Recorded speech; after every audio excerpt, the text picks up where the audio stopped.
جیم، شین، یا۔ ان کا مخرج کیا ہے؟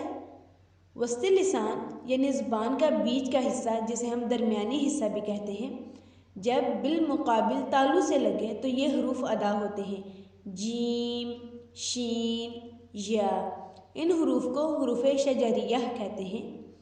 جیم کی ادائیگی کے وقت زبان اوپر کی طرف تالو سے چپک کر ہٹ جاتی ہے، جیم۔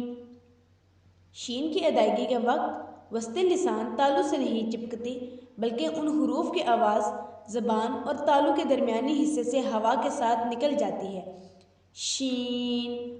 ہم مشق کی طرف چلتے ہیں۔ حروف شجریہ میں جیم کی مثال دیکھیں۔ حمزہ جیم زبر اج، اب جیم پہ قلقلہ بھی ہو رہا ہے۔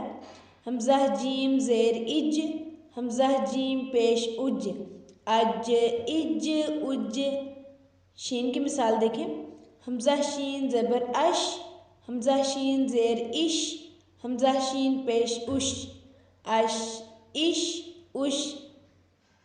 آگے جو یا کی مثال بتائی گئی ہے، یا جو ہے وہ مدہ نہیں ہے۔ یا کا مخرج پہلے ذکر کر چکے تھے، اسے یائے مدہ کہتے ہیں۔ یہاں یہ سمجھ لیجئے کہ ایک واو اور ایک یا مدہ ہوتی ہے، جو ہم پہلے پڑھ چکے ہیں، یعنی یا سے پہلے زیر ہوگی وہ یائے مدہ ہوگی، اور جس واو سے پہلے پیش ہوگا وہ واو مدہ ہوگی۔ ایک یا ایسی ہے جو متحرک ہوتی ہے اور ایک یائے ساکنہ ایسی ہے جس سے پہلے زبر ہوتا ہے، اسی طرح ایک واو ایسی ہے جس سے پہلے زبر ہوتا ہے۔ ایسی یا اور واو کو بالترتیب یائے لین اور واو لین کہتے ہیں۔